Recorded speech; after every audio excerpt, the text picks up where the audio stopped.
Welcome to the Folktale Project. This is Dan Schulz. This week we're reading 3, ghost stories coming from Germany. In fact, coming from the anonymously written Folklore and Legends, German, that was published by W. Gibbings in 1892. And the first of these tales is one such ghost story, as if you couldn't guess from the title. This is The Conclave of Corpses. Some 300 years since, when the convent of Kreuzberg was in its glory, one of the monks who dwelt therein, wishing to ascertain something of the hereafter of those whose bodies lay all undecayed in the cemetery, visited it alone, in the dead of night, for the purpose of prosecuting his inquiries on that fearful subject. As he opened the trap-door of the vault, a light burst from below. But, deeming it to be only the light of the sacristan, the monk drew back and awaited his departure, concealed behind the high altar. The sacristan emerged not, however, from the opening, and the monk, tired of waiting, approached, and finally descended the rugged steps which led into the dreary depths. No sooner had he set foot on the lowermost stair than the well-known scene underwent a complete transformation in his eyes. He had long been accustomed to visit the vault, and whenever the sacristan went thither, he was almost sure to be with him. He therefore knew every part of it as well as he did the interior of his own narrow cell, and the arrangement of its contents was perfectly familiar to his eyes. What, then, was his horror to perceive that this arrangement, which even but that morning had come under his observation as usual, was altogether altered, and a new and wonderful one substituted in its stead. A dim, lurid light pervaded the desolate abode of darkness, and it just sufficed to give to his view a sight of the most singular description. On each side of him, the dead but imperishable bodies of the long-buried brothers of the convent sat erect in their lidless coffins, their cold, starry eyes glaring at him with lifeless rigidity, their withered fingers locked together on their breasts, their stiffened limbs motionless and still. It was a sight to petrify the stoutest heart, and the monks quailed before it, though he was a philosopher and a skeptic to boot. At the upper end of the vault, at a rude table formed of a decayed coffin, or something which once served the same purpose, sat 3 monks. They were the oldest corpses in the charnel house, for the inquisitive brother knew their faces well, and the cadaverous hue of their cheeks seemed still more cadaverous in the dim light shed upon them, while their hollow eyes gave forth what looked to him like flashes of flame. A large book lay open before one of them, and the others bent over the rotten table as if in intense pain, or in deep and fixed attention. No word was said, no sound was heard. The vault was as silent as the grave, its awful tenants still as statues. Fain would the curious monk have receded from this horrible place. Fain would he have retraced his steps and sought again his cell. Fain would he have shut his eyes to the fearful scene. But he could not stir from the spot. He felt rooted there, and though he once succeeded in turning his eyes to the entrance of the vault, to his infinite surprise and dismay, he could not discover where it lay, nor perceive any possible means of exit. He stood thus for some time. At length, the aged monk at the table beckoned him to advance. With slow, tottering steps, he made his way to the group, and at length stood in front of the table, while the other monks raised their heads and glanced at him with a fixed, lifeless look that froze the current of his blood. He knew not what to do. His senses were fast forsaking him. Heaven seemed to have deserted him for his incredulity.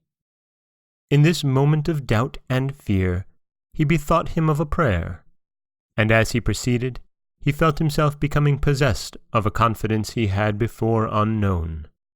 He looked on the book before him. It was a large volume, bound in black and clasped with bands of gold, with fastenings of the same metal. It was inscribed at the top of each page, Liber Obediente. He could read no further. He then looked, first in the eyes of him before whom it lay open, and then in those of his fellows.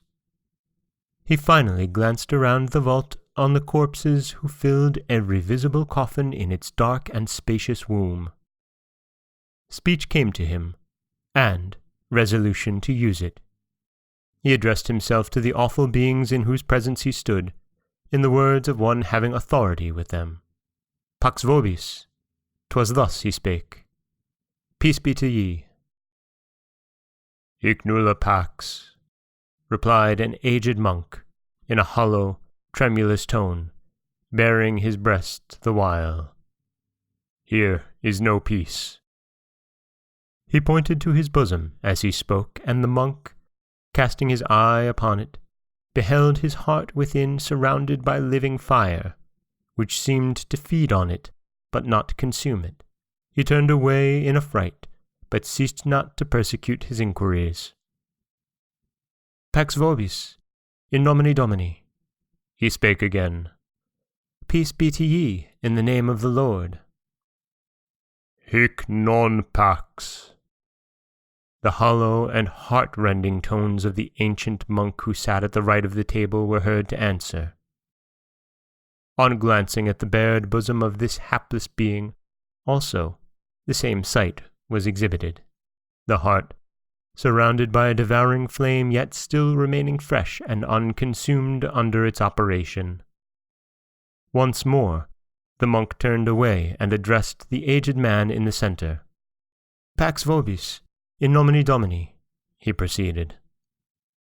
At these words, the being to whom they were addressed raised his head, put forward his hand, and closing the book with a loud clap said, Speak on.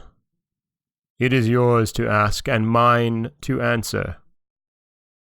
The monk felt reassured, and his courage rose with the occasion. Who are ye? He inquired. Who may ye be? We know not, was the answer. Alas, we know not. We know not, we know not, echoed in melancholy tones the denizens of the vault. What do ye here? Pursued the querist. We await the last day, the day of the last judgment. Alas for us, woe, woe! Woe, woe! Resounded on all sides. The monk was appalled, but still he proceeded. What did ye to deserve such doom as this? What may your crime be that deserves such dole and sorrow? As he asked the question, the earth shook under him, and a crowd of skeletons uprose from a range of graves which yawned suddenly at his feet. These are our victims, answered the old monk. They suffered at our hands. We suffer now while they are at peace, and we shall suffer. For how long?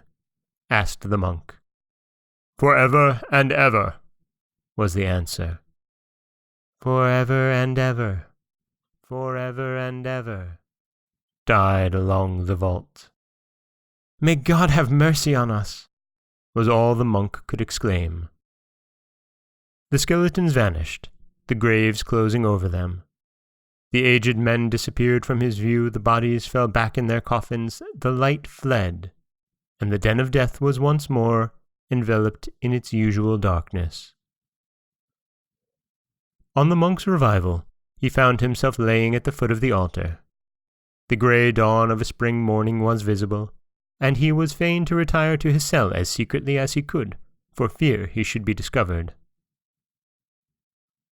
From thenceforth, he eschewed vain philosophy, says the legend, and devoting his time to the pursuit of true knowledge, and the extension of the power, greatness, and glory of the Church, died in the odor of sanctity, and was buried in that holy vault, where his body is still visible.